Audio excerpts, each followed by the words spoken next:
యెహెజ్కేలు 31వ అధ్యాయము 15 నుండి 18వ వచనం వరకు ధ్యానించుకుని ఆరాధనలోకి వెళ్దాం. ప్రభువైన యెహోవా సెలవిచ్చిందేమనగా, అతడు పాతాళంలోనికి పోయిన దినమున నేను అంగలార్పు చేసి తిని, అగాధ జలములు అతన్ని కప్పజేసి తిని, అనేక జలములను ఆపి అతన్ని బట్టి నేను వాటి ప్రవాహములను బంధించి తిని, అతని కొరకు నేను లెబనోను పర్వతమును గాఢాంధకారము కమ్మజేసి తిని, ఫలవృక్షములన్నీ అతని గురించి వ్యాకులపడెను. పాతాళములోనికి నేను అతన్ని దింపగా, లోతులోనికి పోవు వారి యొద్దకు అతని పడవేయగా, అతని పాటు ధ్వని చేత జనములను వణగజేసి తిని, నీరు పీల్చు లెబనోను శ్రేష్ఠ వృక్షములన్నీ, ఏదైనా వృక్షములన్నీ పాతాళములో తమను తాము ఓదార్చుకున్నరి. అన్యజనుల మధ్య అతని నీడను నివసించి, అతనికి సహాయులు వారు అతనితో కూడా పాతాళమునకు అతడు హతము చేసిన వారి యొద్దకు దిగిరి. ఇక్కడ ఈ అధ్యాయము అష్షూరీయుల గర్వం గురించి మాట్లాడుతున్నారు. గర్వం ఎవరిలో అయితే ఉంటుందో వారు దేవునికి విరోధులు, దేవునికి శత్రువులు. గర్విష్ఠుల్ని దేవుడు అణిచివేస్తాడని అనేక లేఖనాల్లో మనం చూస్తూ వచ్చాం. వినయ మనస్సు కలిగిన వారిని, దేవుని ఏళ్ళ భయభక్తులు కలిగిన వారిని, సత్యదేవుడిని ఎరిగిన వారిని దేవుడు ఎరిగి దీనులుగా ఉండి దేవుని యొక్క వాక్యాన్ని పాటించే వారిని అందరినీ కూడా తాను హెచ్చించేవాడు ఉంటున్నాడు. మొట్టమొదటిగా మనందరికీ తెలుసు, గర్వం అనేది ఎవరిలో పుట్టింది? సాతానులో పుట్టింది. చూడండి, యెషయా గ్రంథం 14:15 చదవండి. యెషయా 14:15 చదవండి. త్వరగా చదవండి. యెషయా 14:15 చదవమ్మా.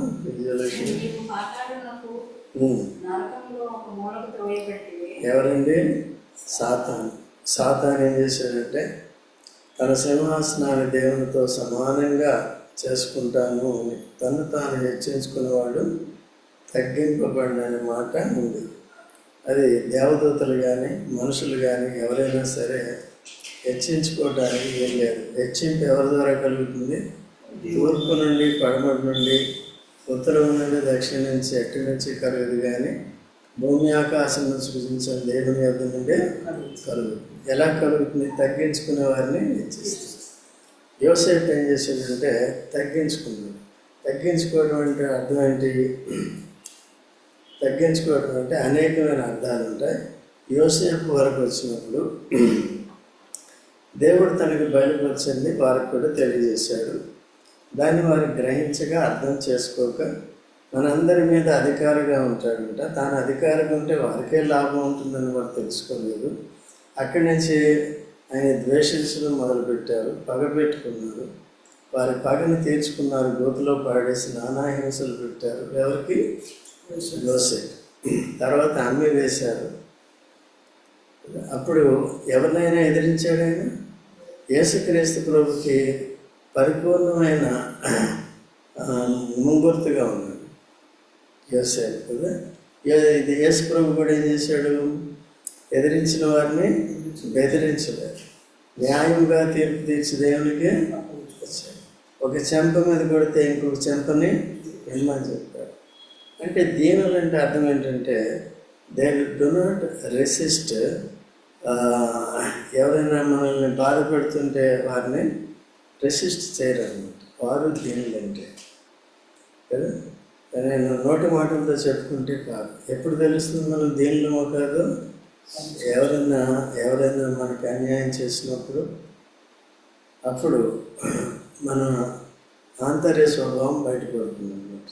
సో ఈయనకి ఎన్ని చేసినప్పటికీ సొంత అన్నదమ్ములు ఏమైనా ఎదిరించాడు. అలాగే హేబేలు కూడా సొంత అన్న ఏం చేశాడు? దేవుని ఏళ్ళు భక్తిగా ఉండటం రాలేదు, కానీ తమ్ముడు చంపేయటం ఈజీ అయిపోయింది. తమ్ముడు ఎటువంటి వాడండి? గొర్రెలు మేపుకున్నాడు, గొర్రె స్వభావం కలిగి. యేసు ప్రభు కోరుకున్నది ఏంటి? గొర్రె స్వభావం. ఎప్పుడు కూడా సాత్వికంగా ఉంటుంది గొర్రె. తర్వాత కాపరిని వెంబడిస్తుంది, కాపరి పెట్టేది తింటూ ఉంటుంది, మురికి నీళ్ళు తాగదు, మంచినీళ్ళే తాగుతుంది. సో ఇలాగా ఆయన ఉన్నాడు. కాబట్టి అందుకనే ఇక్కడ సాతానుడు ఏం చేశాడు? గర్వం. ఎక్కడికి వెళ్ళిపోయాడంటే పాతాళం. ఇక్కడ ఈ లోకంలో పనిచేసేటప్పుడు ఒకవేళ వారికి ఉన్న గర్వాన్ని బట్టి, అవిధేయతను బట్టి పై అధికారులు ఏం చేస్తారంటే, ప్రభుత్వం కానీ ఏం చేస్తారంటే కింది స్థాయికి డిప్రమోట్ చేస్తారు. దగ్గర ఏం తప్పు చేశారు, నష్టం చేశారు. మనం కూడా గవర్నమెంట్లో డిఎస్పీని ఎస్ఐ సిఐటిని మార్చేశారు. ఎందుకంటే ఆయన లంచం తీసుకున్నాడు, ఏదో తీసుకున్నాడు. కాబట్టి ఆయన ఏం చేశారు? డిఎస్పీ అక్కడ, ఎస్ఐ అనుకోండి, ఎస్ఐ అక్కడ, అలా చేసేసారు. ఇప్పుడు ఈ సాతాను చాలా ప్రాముఖ్యమైన దూత ఎక్కడ? పరలోకంలో, దేవుని దగ్గర. సో ఎందుకంటే దేవదూతలన్నిటికీ కూడా ప్రాతినిధ్యాన్ని వహిస్తాడు. దేవునికి వాటికి మధ్యవర్తిగా ఉండే వ్యక్తి. అంత పెద్ద పోస్టు అతనికి ఇస్తే అతను ఏం చేశాడు? ఏకంగా దేవుని సీట్నే కొట్టేయాలని చూశాడు. అయితే అలాంటప్పుడు ఏం చేశాడండి? ఆయన దేవుడు తగ్గించడం అంటే ఎక్కడికి? పాతాళంలో ఒక మూలకి. ఇంకా అంతకంటే తక్కువ స్థాయి ఇంకోటి ఉండదు. ఒక పక్కనే అగ్నిగుండం, రెండో పక్కన అగ్నిగుండంలో ఆఖరి స్థాయిలో పెట్టారు. ఓకేనా? అలాగా మీరు బైబిల్లో ఎంతో మందిగా హామాను కూడా గర్వించాడు. ఏమైంది?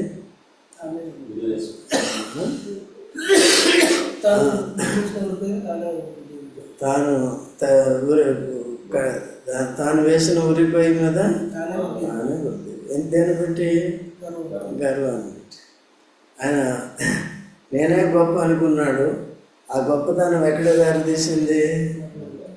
పైకి ఎత్తిపడ్డాడు. ఇది ఉరికొయ్యికి ఎత్తిపడ్డాడు. సో అలాగే ఉంటాయండి. అందుకనే గర్వం అస్సలు మంచిది కాదు. దేవుడు మనల్ని హెచ్చించాలంటే చాలామంది ఏంటంటే ఒక పక్కన గర్విస్తూ, ఒక పక్కన అధికారాలు కోరుకుంటూ, ఈవెన్ సంఘాల్లో కూడా అనేక మంది తగ్గింపబడుతున్నారు. దేవుడు తగ్గించాడంటే చాలా కష్టం అన్నమాట. ఓకే, అందుకనే దేవుడు ఎప్పుడు కూడా మనల్ని హెచ్చించేటట్టుగా చూడాలి. మూర్ఖ ప్రవర్తన అనేది మనకు ఉండకూడదు. తర్వాత విలాప వాక్యములు 4:20 నుండి చదవండి. 20 చదవండి మొట్టమొదటిగా.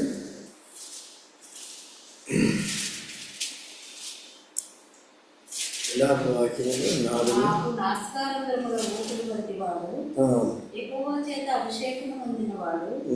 వారు ప్రవిలి గుంటలలో పట్టబడెను. అతని నీడ క్రిందను అన్యజనుల మధ్యను వెతకడమని మేము అనుకున్న వాడు పట్టబడెను. తర్వాత రూసు దేశంలో నివసించే ఎదోము కుమారి సంతోషించుము. ఎవరండి? ఎవరి గురించి చెప్తున్నాడు? ఎదోమేలు గురించి చెప్తున్నాడు. ఎదోము కుమార్ అంటే ఎదోమేలు అన్నమాట. ఎదోమేలు కూడా గర్విష్ఠులు అన్నమాట, చాలా గర్విష్ఠులు. వీళ్ళు కూడా ఏం చేస్తున్నాడండి? గర్విష్ఠులు ఎప్పుడు కూడా దేవునికి వ్యతిరేకంగానే ఉంటారు. సో ఈ లోకంలో ఉన్న వారందరూ కూడా వ్యతిరేకంగానే ఉంటారు, గర్విష్ఠులందరూ కూడా. సో దేవుని దయ వలనకి క్రీస్తు బయలుపరచబడ్డాడు. మనం కూడా గర్విష్ఠులమే. అయితే దీన మనసు మనకి ఇచ్చాడు, మారు మనసు మనకి ఇచ్చాడు. తప్పిపోయిన కుమారుడు ఆ చెడిపోయినప్పుడు లోకంలోకి వెళ్ళి దీనుడయ్యాడు. అప్పటి వరకు ఏముంది? ఆయనకి గర్వం ఉంది. ఎప్పుడైతే దీన మనసు వచ్చిందో ప్రభు ఏం చేశాడు? హెచ్చరించాడు. ఎప్పుడైతే గర్వం ఉందో వారిని ఎక్కడికి? ఇప్పుడు లోకంలోని వారందరూ కూడా యేసు ప్రభువుని అంగీకరించిన వారందరినీ కూడా దేవుడు అక్కడే పెట్టాడు. వాళ్ళు ఎందుకు? వారి గర్వం ఉంది కాబట్టి. యేసు ప్రభువుని అంగీకరించే వరకు కూడా వారు హెచ్చింపబడరు ఆత్మీయ జీవితంలో. ఆఖరి హెచ్చింపు ఏంటంటే విశ్వాసులకి పరలోకానికంటే ఎత్తైంది ఇంకోటి లేదు. పరలోకం అంటే ఎక్కడ ఉంటుంది? 3వ ఆకాశంలో ఉంటుంది. కదండి. చాలామంది నేను చంద్రమండలానికి వెళ్ళాను, ఆ మండలానికి, అన్ని మండలాల కంటే పైన లేదు ఎవరండి? విశ్వాసం, దేవుని చేత హెచ్చింపబడిన వారు. తర్వాత చదవండమ్మా, కంటిన్యూ చేయండి 21 నుండి. దేశంలో నివసించే ఎదోము కుమారి, సంతోషించము, ఉత్సహించము. ఈ గిన్నెలోని త్రాగుట నీ పాలము, నీకు దానిలోని త్రాగి మట్టిని నిన్ను దిగంబరిగా చేసుకున్నావు. సియోను కుమారి, నీ దోష శిక్షలు సమాప్తమైనను, ఇక మీదట ఆయన మరెన్నెన్నో నీ చెరలోనికి కొనుక్కోవు. చూసారండి, ఎవరి శిక్ష? దోష శిక్ష. ఎవరి దోష శిక్ష? సియోను కుమార్ అంటే సంఘం అన్నమాట. నేటి సంఘం ఆ దినాల్లో ఇశ్రాయేలు. వారు కూడా పొరపాటు చేశారు. పొరపాటు చేసిన వాళ్ళంతా ఇప్పుడు కూడా ఏం చేస్తున్నారు? గర్విస్తున్నారు. ఓకే, దేవుని లక్ష్య పెట్టరు, లేచినప్పటి నుంచి లక్ష్య పెట్టరు. ఈ రోజు కనీసం ఆదివారం వచ్చేవాళ్ళు కూడా రారు. ఏముందండి, వాళ్ళు కనబడింది కదా, పైకి చాలా బాగా ఉంటారు. ఇంకా ఈ రోజుల్లో కొత్త పద్ధతి నేర్చుకున్నారు యూత్. వాళ్ళు ఏమంటారు అన్నమాట, మనం ఏమన్నా సరే ఏమంటారు, వాళ్ళు చేసేది చేస్తూనే ఉంటారు. మనం పాజిటివ్గానే చెప్తారు, సరేనా సరేనన్నా సరే ఇది అంటారు, కానీ చేయలేదు కదా. అటువంటి తరం ఇప్పుడు వచ్చిందన్నమాట. అయితే వారిలో కూడా మంచి పిల్లలు ఉంటారు, క్రమశిక్షణ కలిగిన వాళ్ళు ఉంటారు. వారిని దేవుడు తప్పకుండా ఏం చేస్తాడు? అయితే సమయాన్ని చూసినప్పుడు ఏమవుతుందంటే, ఇవన్నీ కూడా ఆ వృక్షాలు ఎట్లా పాడైపోయినాయో అట్లా ఏం చేస్తాడంటే, చూడండి 16 వచ్చినక్కడే యెహెజ్కేలు 31:16. అతని పాటు ధ్వని చేత జనములను వంక చేసి నీరు పీల్చు లెబానోను శ్రేష్ఠ వృక్షములన్నీ, ఏదేను వృక్షములన్నీ పాతాళంలో తమను తాము ఓదార్చుకునేది. ఎక్కడండి ఓదార్చుకుని? అంటే మనుషుల గురించి. నీరు పీల్చి, లోకాన్ని అనుభవించి, గర్వించి, దేవునికి విరోధంగా జీవించి మార్పు చెందిన ప్రజలందరూ కూడా ఎక్కడ కళ్ళు తెరిచారంట? పాతాళంలో తెరిచారు. తర్వాత 17 చదవండి. అన్యజనుల మధ్య అతని నీడను నివసించి అతనికి సహాయం వారు అతనితో కూడా పాతాళమునకు అతను చేసిన వారి యొక్క దిగిరి. చూసారా, అన్ని జనుల మధ్య అతడు నీడను నివసించి అతనికి సహాయాలకు వారంతా కూడా అతనితో కూడా. ఒక రకంగా ఈ లోకం అంతా సాతాన్ని సేవిస్తుంది పరోక్షంగా. యేసు ప్రభువుని సేవించిన వారంతా ఎవరు సేవిస్తున్నారు? రెండే ఉన్నాయన్నమాట. క్రీస్తు ఒకటి ఉంది, రెండోది బెలియాలు ఒకటి. క్రీస్తు ఒకటి ఉంది, చూడండి 2 కొరింథీ 6వ అధ్యాయము 14వ వచనం చదవండి. మీరు అవిశ్వాసులతో జోడుగా ఉన్నప్పుడు. అవిశ్వాసులతో జోడుగా ఉండకూడదు. ఎందుకు? వాళ్ళు పాతాళానికి వెళ్తారు. పాతాళం వాళ్ళని ఆదరిస్తుందా? కదా. నిత్యము ఉండే అగ్నిలో ఎవరు నివాసం ఉండగలరు? వారు ఉండాలి. ఈ లోకంలో గర్వించిన వారు తప్పక ఉండవలసిందే. తర్వాత నీతికి దుర్నీతితో ఏమి నీతి దుర్నీతి వేరువేరుగా ఉండాలి, కానీ రెండు కలిసే పరిస్థితి లేదు. వెలుగులకు చీకటితో ఏమి పొత్తు? వెలుగు చీకటి కూడా కలిసి ఉండలేదు. క్రీస్తులకు బెలియాలతో ఏమి సంబంధం? క్రీస్తుకు బెలియాలతో అంటే సాతాను, బెలియాలతో అంటే వ్యర్థుడు అని అర్థం. ఈ లోకాన్ని అనుసరించేవారు, సాతాన్ని అనుసరించేవారంతా బెలియాలు సంబంధం. బెలియాలంటే ఎవరు? సొలొమోను ఏమన్నాడు ఈ లోకం గురించి? వ్యర్థం కదా. వ్యర్థం సమస్తం ఏమైపోయింది? వ్యర్థం అయిపోయింది. సో కాబట్టి ఆ వ్యర్థ జీవితం నుంచి దేవుడు మనల్ని విడిపించాడు. కనుక మనం వ్యర్థమైన దాన్ని ఏం చేయకూడదు? అనుసరించకూడదు, జాగ్రత్తగా చూసుకోవాలి. అట్లా అనుసరించేవారంతా కూడా ఈ వాక్యం విన్నప్పుడు తెలియదు కదా, దైవ జ్ఞానం, దేవుని యొక్క మార్గం తెలియదు కాబట్టి అటువంటి వారు నష్టపోతారు. తెలిసి కూడా జాగ్రత్తగా ఉండకపోతే కూడా నష్టం వస్తుంది. కనుక ఇక్కడ 18వ వచనంలో, కాబట్టి ఘనముగాను గొప్పగానున్న నీవు ఏదైనా వనంలోని వృక్షములలో దేనికి సముడవు? దేనికి సముడు? నీవు పాతాళంలోనికి త్రోయబడి గనులై అక్కడికి దిగిపోయిన రాజు యొద్ద ఉండువు. ఖడ్గము చేత హతులైన వారి యొద్దను సున్నతి నొందని వారి యొద్దను నీవు పడి ఉన్నావు. ఫరోకును అతని సమూహమునకును ఇలాగ సంభవించును. ఇదే ప్రభువు యెహోవా వాక్కు. చూసారా, గర్వించిన ఐగుప్తులకి, ఐగుప్తు రాజు ఫరోకి, లేకపోతే సమూహాలు అందరికీ కూడా ఏం జరుగుతుందంట? ఇలాగ సంభవిస్తుంది. కాబట్టి ఇక్కడ ఘనముగాను గొప్పగాను నీవు ఏదైనా వనములలోని వృక్షంలో దేనికి? ఏదైనా వృక్షం దేనికి సముడు చెప్పండి?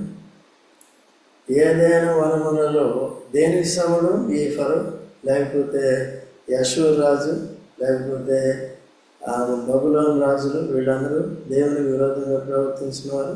తలుపుతానని చెప్పు, దేనికి?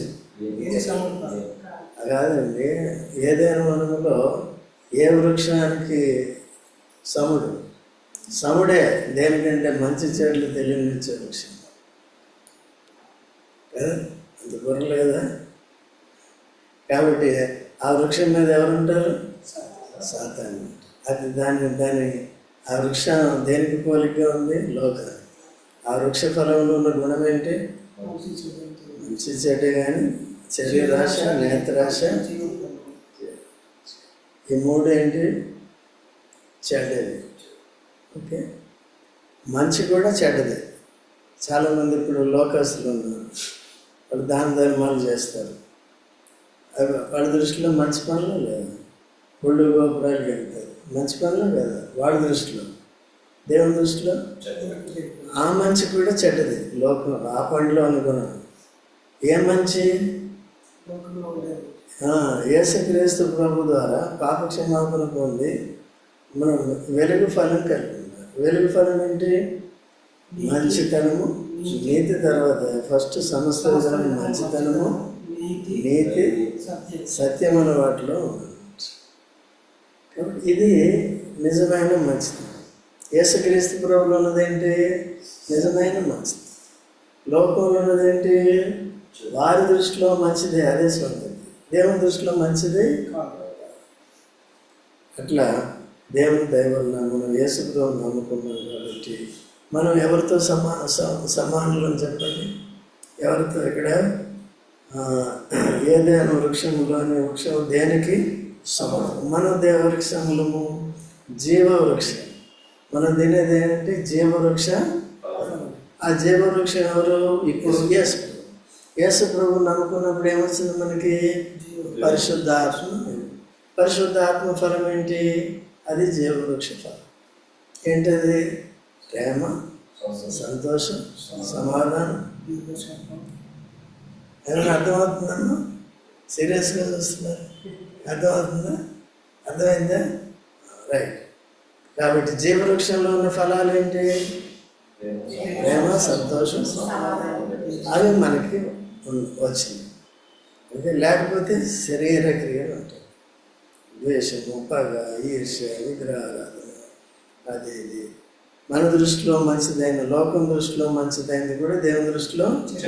అందుకనే యేసు ప్రభువు ఏమిటంటే మనుషుల దృష్టిలో శ్రేష్టమైనది, దేవుని దృష్టిలో నీచమైనది అంటాడు. తెలుసా ఎక్కడుందో?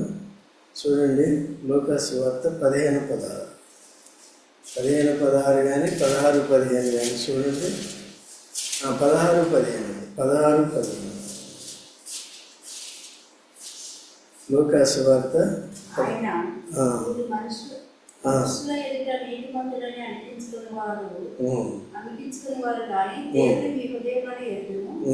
మనుషుల్లో ఘనముగా ఎంచబడినది దేవుని దృష్టికి అసహ్యం. చూసారండి, మనుషుల్లో ఘనముగా ఎంచబడింది దేవుని దృష్టికి అసహ్యం. సో కాబట్టి మనుషులు అదే మనం చూడాలి. కాబట్టి వాళ్ళు ఏదో కార్యాలు చేసినప్పుడు, నేను ఈ కార్యం చేసిన, ఆ కార్యం చేసిన అని చెప్పినప్పుడు అవి దేవుని దృష్టిలో ఎలాంటిది అనేది మనం చూడాలి. లేకపోతే మనమే కొన్నిసార్లు మనల్ని మనమే పొగుడుకుంటాం. కదా. లూకాసు వార్త 18వ అధ్యాయం 10వ వచనం నుంచి పరిసయ్యుడు పొగుడుకున్నాడు కదా, నేను అన్యాయస్తునైనను చోరుడినైనను అన్యాయస్తునైనను వ్యభిచారినైనను ఇతర మనుషుల వలనను వలనైన ఈ సొంకరి వలన ఉండనందుకు చూసారండి, నేను ఎంత గొప్పవాడిని తనకి తానే ఏం చేస్తున్నాడు కదా. మనం ఆర్టీసీ బస్ ఎక్క రైట్ అంటే వెళ్తుందా? ఎవరన్నాది? కండక్టర్. అది కండక్టర్ అంటే అదనగా అధికారం, దేవుడు అనాలి. మొదటిసారి మనం కూడా నేను ఇది మెచ్చుకుంటున్నాను, బాగానే ఉంది, లేకపోతే నేను కూడా నేను పొగుడుతున్నాను.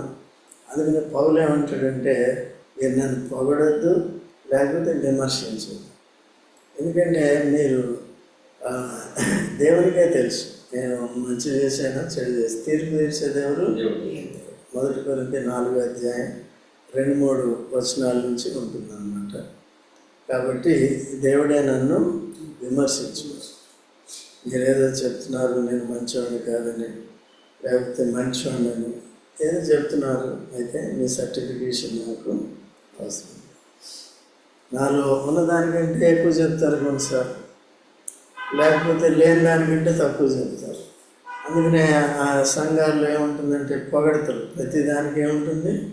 పొగడతారు. అలాగే మనుషులు ఆకర్షింపడతారు. అది ఒక రకంగా మోసం.